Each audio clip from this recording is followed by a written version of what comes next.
You think success is supposed to feel like something. You think that after you get the job, after you hit the number in your bank account, after you move into the apartment you spent years dreaming about, after you finally become the version of yourself you promised yourself you would become, you think something is supposed to click. You think a quiet kind of peace is supposed to settle in. You think the noise in your head is supposed to stop. That is what you were taught. That is what every story you ever consumed, every motivational speech you ever listened to at 6 in the morning on your way to work, every conversation you ever had with someone older who told you to keep going, to stay disciplined, to push through. That is what all of it told you. Work hard enough. Get far enough, and then you will feel it. You will feel whole. You believe that. You still believe it somewhere, even if you will not say it out loud. You still operate as if the next achievement is going to be the one that finally fills whatever it is inside you that refuses to feel full. And that, precisely that, is the error. Not a small error, not a manageable misunderstanding. A structural error. A foundational crack that you have been painting over your entire adult life. An error that does not disappear when you get more successful. It gets louder. It gets harder to ignore. It follows you into every room you worked so hard to enter. Abraham Maslow saw this coming, not as a prediction, as a diagnosis, decades before the hustle culture, before the optimization obsession, before the productivity influences and the morning routines and the self-improvement algorithms. Maslow understood something about human beings that most people still have not fully faced. And today, we are going to face it. Before we go any further, if you find yourself relating to what is being said here, please subscribe to the channel and leave a like. This kind of content is rare, and your support is what allows these reflections to keep reaching people who actually need them. It takes just a second, and it genuinely matters. Now, let us begin. There is a version of the modern life narrative that goes like this. You were born with potential. That potential is yours to develop. Development requires discipline. Discipline requires sacrifice. Sacrifice leads to achievement. Achievement leads to fulfillment. Fulfillment is the goal. Fulfillment is the reward. Fulfillment is what you get when you do everything right. This is not just a cultural story. It is almost a moral framework. It carries the weight of ethics. If you are not fulfilled, the implication is that you did not try hard enough, that you lacked the discipline, that you made the wrong choices, that the absence of peace inside you is somehow evidence of a personal failure. This narrative is so deeply embedded in the modern world that questioning it feels almost irresponsible. It feels like making excuses. It feels like giving yourself permission to be lazy. But look at the people around you. Look at the ones who did everything right, not the people who gave up, not the ones who stopped trying. Look at the ones who worked for years and actually got what they were working for. Look at the executives who built the careers, the entrepreneurs who scaled the businesses, the professionals who reached the level they had been climbing toward for a decade, the parents who provided everything for their children, the people who checked every box that the narrative told them to check. Look closely at those people, because if the narrative were true, those people should be the most peaceful human beings on earth. They should radiate quiet satisfaction. They should wake up in the morning and feel, at some deep and stable level, that life is good and that they are okay. Most of them do not feel that way. A significant portion of the people who have achieved the most by external standards are quietly running on empty. They feel a flatness they cannot explain, a vague dissatisfaction that does not have a name, an anxiety that does not attach itself to any specific problem because there is no specific problem, and somehow that makes it worse. When there is a clear obstacle, you can fight it. When there is no obstacle and you still feel wrong, you start to wonder if something is wrong with you. That feeling is not weakness. That feeling is not ingratitude. That feeling is not a sign that you are broken. That feeling is information. Maslow understood it as information, and today we are going to decode it together. Before we go deeper, I want you to try something. I want you to stop thinking about this in the abstract. Stop thinking about the people around you, about statistics, about society in general. I want you to bring this back to your own life, to your own interior experience. Right now, as you listen to this, observe your own history for a moment. Think back to the last time you achieved something significant. Not a small win, something you actually worked for over a sustained period. Something that required real sacrifice. Maybe it was finishing a degree. Maybe it was landing a specific role. Maybe it was building something, starting something, finishing something that took a piece of you, Bring it back, feel the memory of it now. What happened after? Not in the first few hours, when the adrenaline is still moving through you and the congratulations are still arriving, and the relief is still fresh. Not in that window, in the weeks and months after, when the achievement became just a fact of your life, when it stopped being new, when it stopped being something to celebrate and became just another part of the landscape. What happened to the feeling? For most people who are honest with themselves, the answer is the same. The feeling faded, and in its place came a return to the same internal state they were in before. Maybe slightly elevated, maybe with a new set of problems to manage, but essentially the same. The noise came back, the restlessness came back, the sense that something was still missing came back. And then, and this is the part that no one talks about clearly, then came the next goal. Not because the goal was freely chosen, not because inspiration struck in a moment of genuine inner expansion, but because the alternative, sitting still with the emptiness, felt unbearable. The next goal became a way to move away from the feeling, not towards something real. Repare nesse momento. Notice that exact moment, because that is not motivation, that is escape. And the difference between the two is everything. Here is the inversion. Here is the part that most productivity and self-help frameworks will never tell you, because it dissolves their entire premise. It is not lack of motivation that keeps people stuck. It is that they are trying to operate at the wrong level of need. Read that again. Sit with it for a moment. You have been told in 1,000 different ways that the problem is motivational, that if you could just find the right system, the right discipline, the right why, the right morning habit, the right mentor, the right mindset shift, then everything would align. Then the achievement would finally feel like something real. But motivation is not the root mechanism. It is a symptom. It is downstream from something more fundamental. The question is never how motivated you are. The question is always what level of human need is actually driving the behavior. Because when you are trying to build meaning and self-expression and contribution at the top of the pyramid, while the base of the pyramid is unstable, you are not building anything. You are performing the appearance of building while standing on ground that cannot support the weight. It is not ambition that is failing you, it is architecture. And the problem with architecture errors is that they do not announce themselves clearly. They do not show up as a single dramatic collapse. They show up as a persistent, low-level wrongness, a structural vibration, something that does not quite break, but never quite holds either. Something that makes every achievement feel lighter than it should. Something that makes rest feel guilty and effort feel hollow at the same time. You are not unmotivated, you are misaligned, and misalignment at the structural level cannot be solved by adding more drive to the top. This is the inversion that Maslow built his entire theoretical framework around, even if most people who reference him only remember the triangle drawn in a textbook and never actually confronted what it was saying about their life. Let us talk about Abraham Maslow properly, not as a textbook entry, not as a chapter you skimmed in a psychology class. As a man who spent his career studying something that almost everyone around him was avoiding, Maslow was not primarily interested in pathology. He was not particularly drawn to studying what goes wrong with broken people. He was drawn to a different and far more uncomfortable question. What does it look like when a human being is actually functioning? What does it look like when someone is truly well, not financially successful, not socially admired, not outwardly thriving, actually well, at the deepest interior level? That question led him to a discovery that sounds simple and is devastatingly complex.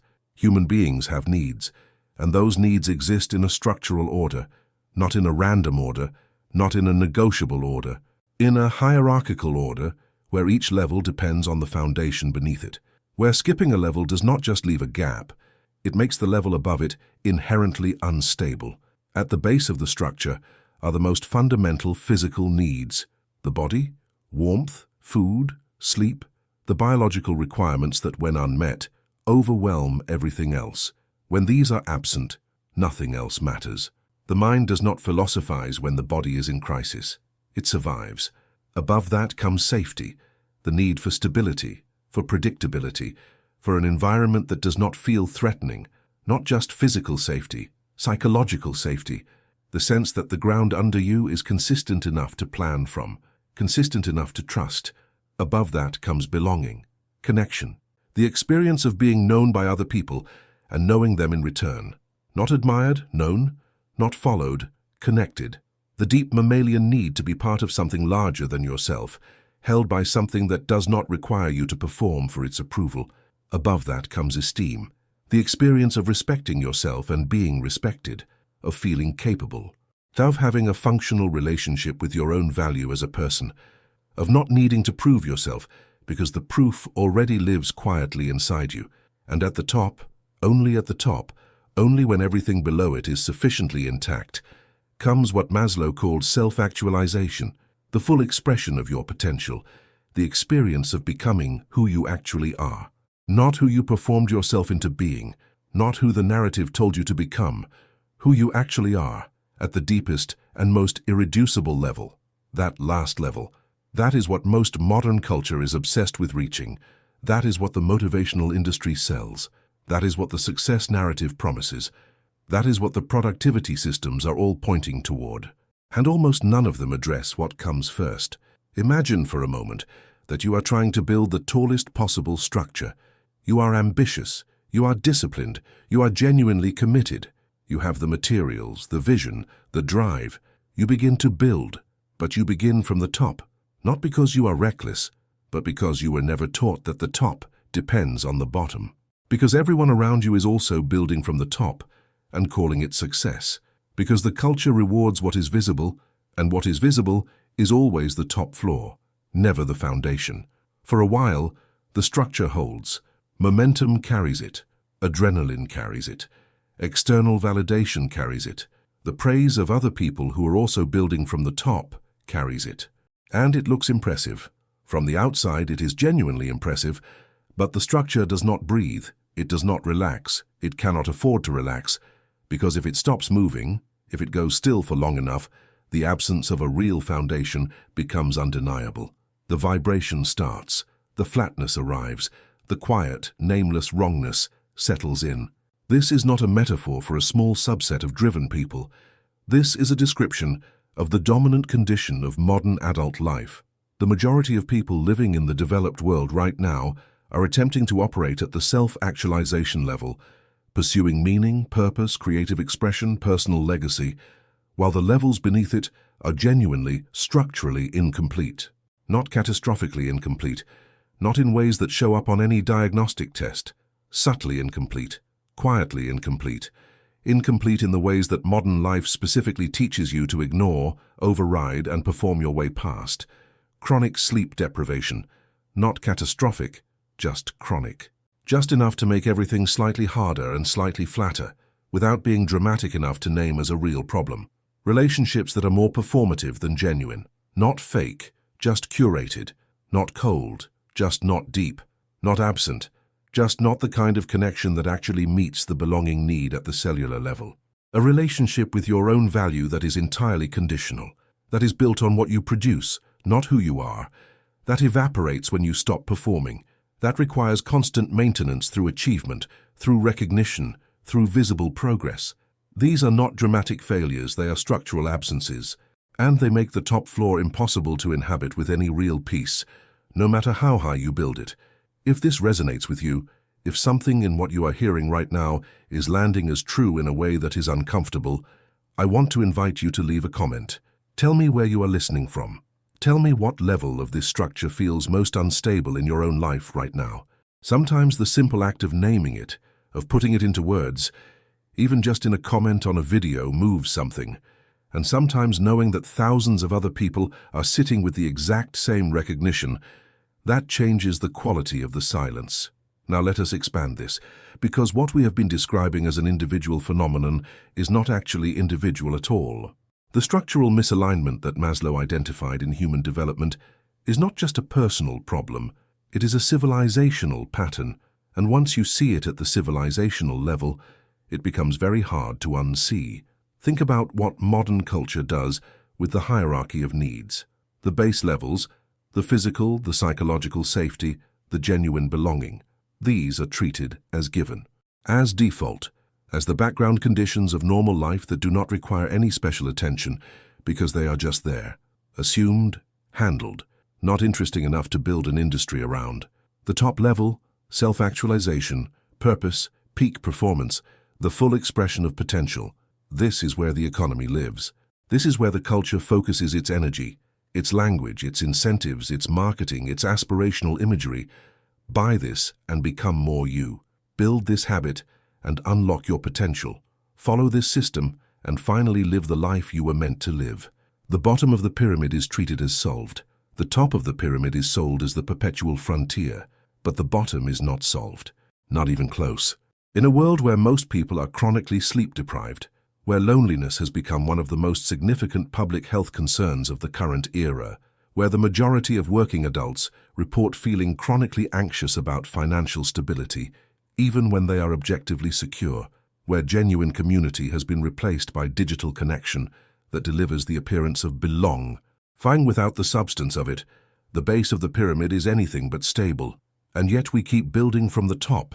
We keep asking why people feel empty despite their success, as if the emptiness were a mystery, as if achievement and fulfillment were supposed to be synonymous, and the fact that they are not is some strange anomaly.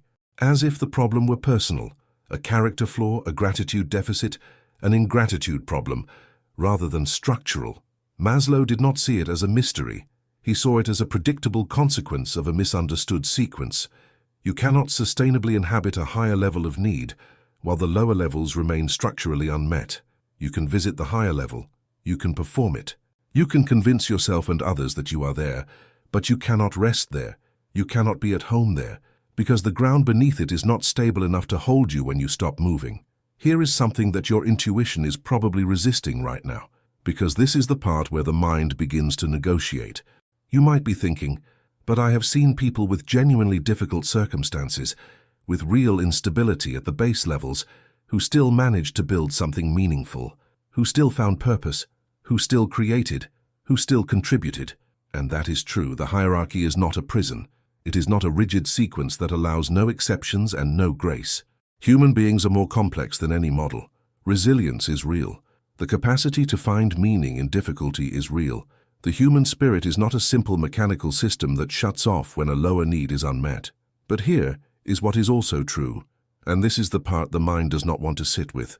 Those people paid a price. Almost always they paid a price. The creative who built the work from a place of genuine deprivation, from a base that was genuinely unstable, that work often carried within it the weight of that instability. Sometimes that weight became part of the work's power. Sometimes it also shortened the creator's life, destroyed their relationships, made peace impossible even when the work succeeded. And more importantly, the exception is not the template. The fact that some people can sprint on a broken ankle does not mean that running on a broken ankle is the design. It means some people have a high pain tolerance. It does not mean the ankle is fine. Most people do not have that kind of pain tolerance. Most people, when the base is unstable, when the belonging is absent, when the safety is precarious, most people do not ascend anyway. They freeze, they contract, they oscillate between frenetic activity and collapse. They mistake the frenetic activity for motivation and the collapse for laziness, when in reality both are the same organism responding to the same structural absence. The hustle is not strength. The hustle is often the symptom. And yet you were told the hustle was the virtue. You were told that the discomfort was the point, that the willingness to push past exhaustion was what separated the successful from the unsuccessful. That the fact that you felt empty was just a temporary state, a tunnel you were passing through on the way to something better, something fuller, something real. You were told to override your nervous system, to will your way past the signals your body and your psychology were sending you, to treat the feedback from your interior life as noise rather than signal. And here is the devastating consequence of that instruction. The signals do not stop because you override them. They accumulate, they compound, they shift from conscious experience into body-level storage. They become the baseline. They become the vibration underneath everything. They become the flatness, the numbness, the vague and formless dissatisfaction that arrives even when everything is objectively going well. You did not fail to feel fulfilled because you lacked gratitude. You failed to feel fulfilled because you were told that fulfillment was located at the top of a structure you were building from the top down. And the gap between where you are and where you feel you should be, that gap is not evidence of your insufficiency. That gap is evidence of a structural misunderstanding, a misunderstanding that was handed to you before you were old enough to question it. A misunderstanding that the culture around you not only never corrected, but actively reinforced. because there is an enormous amount of money to be made from people who believe that the next level of achievement will finally be the one that makes them feel whole. This is the moment where the collapso of common sense becomes complete. Because what you have just been led to understand is something that contradicts almost everything you have been told about human motivation. You have been told that the way to feel better is to do more, to achieve more, to produce more, to become more, that the path to peace runs through performance, that the solution to emptiness is to fill it with accomplishment. Maslow's framework says something radically different.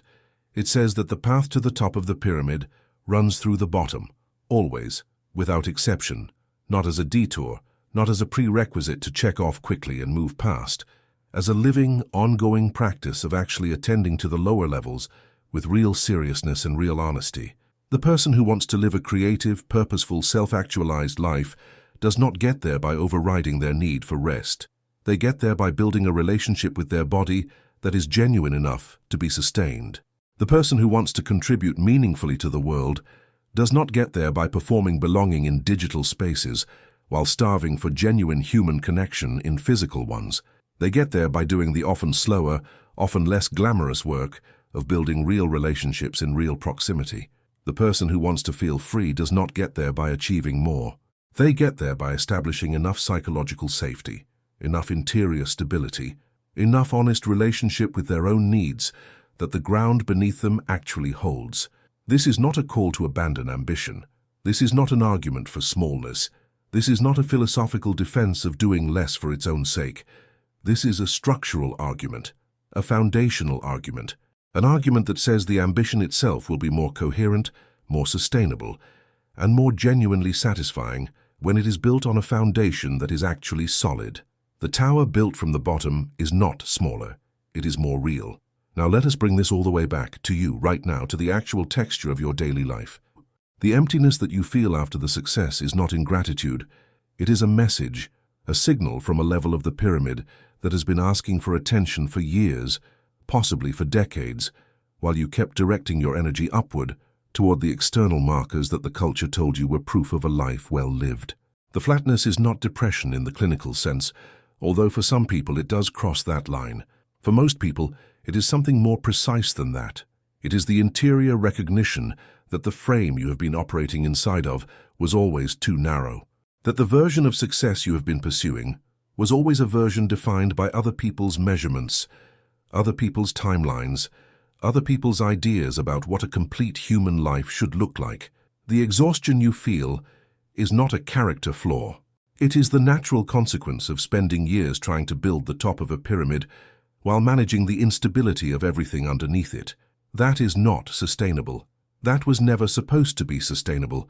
The fact that you sustained it as long as you did is not evidence of your weakness. It is evidence of a kind of stubborn strength that, once redirected toward the actual foundation, could build something genuinely lasting.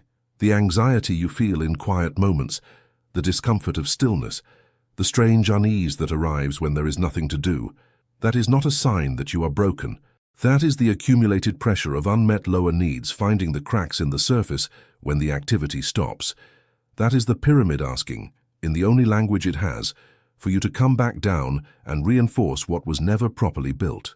What does that actually mean? What does it look like in practice to come back down? It does not look like quitting. It does not look like abandoning the goals. It does not look like some dramatic renunciation of the life you have built. It looks like honesty. The kind of honesty that most high-performing adults are genuinely afraid of because it requires acknowledging need. And acknowledging need has been framed culturally as weakness. The person who says they are lonely is somehow less than the person who says they are focused on their work. The person who says they are exhausted is somehow less than the person who says they are grinding. The person who says they need stability before they can build meaning is somehow less than the person who claims to have transcended those base requirements entirely. But Maslow's great contribution was to remove the shame from need, to say with clinical precision that need is not weakness. Need is structure. Need is design. Need is the architecture of what it means to be human. You are not weak for needing sleep. You are biological. You are not weak for needing genuine human connection. You are social. You are not weak for needing to feel safe before you can be creative. You are hierarchical. in the exact way that every complex system is hierarchical, where the stability of each level depends on the integrity of what lies beneath it. Coming back down does not mean you are retreating. It means you are finally building something that can hold. And here is the final truth, the one that everything in this reflection has been building toward. The people who reach genuine self-actualization, and there are fewer of them than the motivational industry would like you to believe, do not arrive there through more effort applied to the top of the pyramid. They arrive there through a quality of attention applied to the entire structure, through a willingness to take seriously the signals from the base, even when culture is screaming at them to ignore those signals and keep climbing. They are not less ambitious. They are more honest about what they need, about what sustains them, about what is actually driving the behavior, about what is genuinely missing and what the next achievement will and will not be able to provide. The success leaves you empty, not because success is worthless. It leaves you empty because success, defined as achievement at the top of the pyramid, was never designed to fill the needs of the lower levels. It was never supposed to. Esteem cannot give you belonging. Accomplishment cannot give you safety. Achievement cannot give you rest. These things are not interchangeable. They never were. Maslow knew that. He spent his career trying to communicate it. And the fact that you are here listening to this at this particular point in your life, that is not an accident. Something in you already knows what has been said here. Not as new information, as recognition, as the thing you have been circling for years without quite being able to name. The emptiness after the success is not proof that you failed. It is proof that you are ready to build something real, not bigger, not faster, not more impressive to the people around you. Real. The kind of real that is built from the bottom up, that takes the foundation as seriously as the height, that measures success not only by what is visible at the top, but by how stable everything is underneath. That version of the structure does not feel flat. That version of the structure actually holds. If what was said here gave you something, if some part of this reached something that you have been trying to find the words for, please subscribe to the channel and leave a like before you go. This kind of reflection does not happen often in this format, and your support is genuinely what allows it to continue. It reaches the next person who needs it because you took 5 seconds to act. And if you want to go deeper, the next reflection is already waiting for you.